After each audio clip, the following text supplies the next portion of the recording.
I deny all allegations made by the unidentified witness who appeared on a video presented by Senator Riza on September 24, 2021.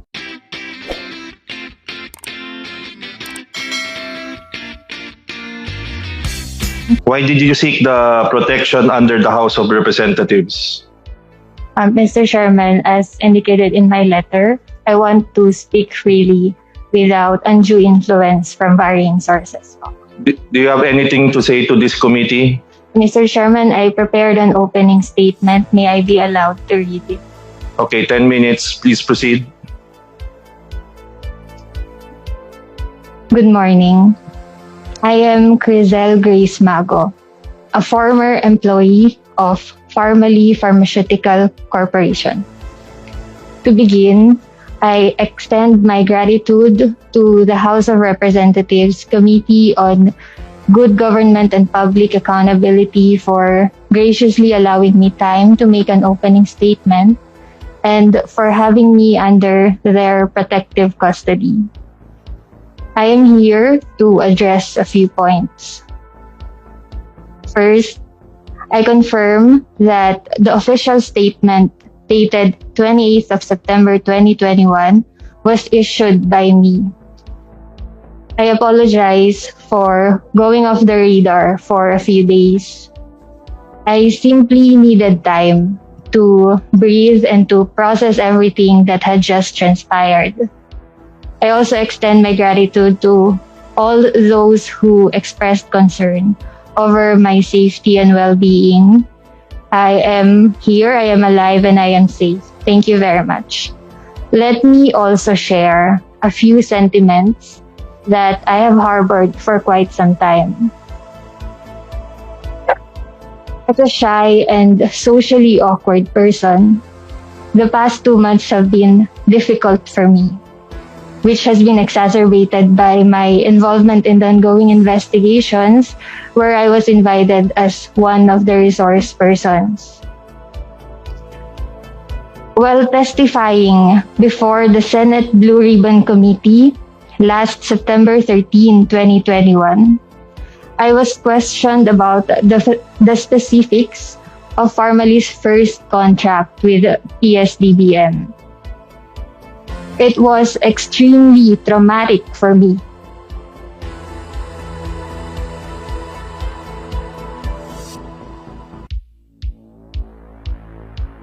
To be accused of lying and threatened with contempt. And true to their threat, they already arrested one of our executives.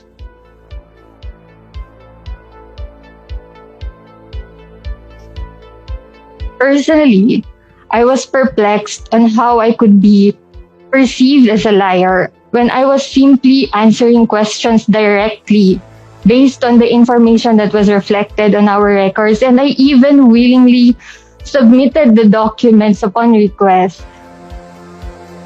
And after I relayed the sequence of events for that specific contract, one thing that stood out the most was the reaction to the advanced delivery, which included disparaging remarks like, parang grab lang.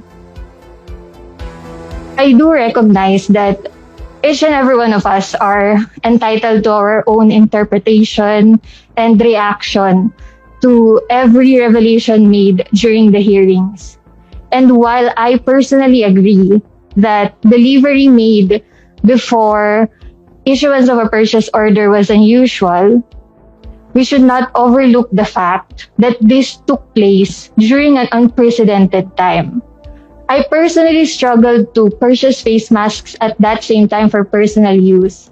And I am certain that majority of the Filipino people also relate to this experience, most especially our frontliners. Furthermore, and on a more personal note, I tested positive for COVID-19 during the course of the hearings, which resulted in a decline in my physical and emotional health. Additionally, The overwhelming pressure and the intense scrutiny of the investigations have had a detrimental effect to my mental health. Over and above this, my personal mobile number and even my current place of address were also revealed publicly. This violated my right to privacy as a private citizen and also resulted in unwanted harassment and even disturbing messages and calls. Moving on, and on a second point, I deny all allegations made by the unidentified witness who appeared in a video presented by Senator Riza on September 24, 2021. And please allow me to expound on that. Pharmally Pharmaceutical Corporation, or PPC, has never delivered damaged items to the government, neither does it intend to. PPC conducts its routine quality inspections on the inventory prior to making deliveries. And it is in the conduct of these quality inspections that we were able to identify damaged face shields, which includes but not limited to dented, folded, torn or broken, and discolored face shields. Now, these damaged face shields were immediately segregated subject to proper disposal, and therefore they were excluded for delivery. And moreover, when we received the inventory, it was already inconsistently packed to begin with, meaning that there were face shields packed individually, and then there are also those in groups. And to make matters worse, there was a significant number of packed face shields that we opened solely for the purpose of removing the damaged items. And as a result, we ended up with an inventory so inconsistently packed, ranging from about 6 to 10 face shields per pack, in addition to the face shields that were individually packed. So I raised this concern to our management in a meeting sometime in August 2021. And it has been decided to repack the stocks uniformly in groups of 10 face shields per packaging. This is for an easier and more efficient inventory management and accounting. And this is the same instruction that I gave to the warehouse personnel. And in the course of the repacking, the face shields, the packaging which had broken quantities were merged together to form 10 pieces per packaging. And in the conduct of the repacking, the product certificates got mixed up, and some were subsequently discarded because the staff only needed to put one product certificate per packaging. So, to further clarify, the face shields required by the Department of Health for this specific contract are non-medical grade face shields, and this is also stated in the technical specifications.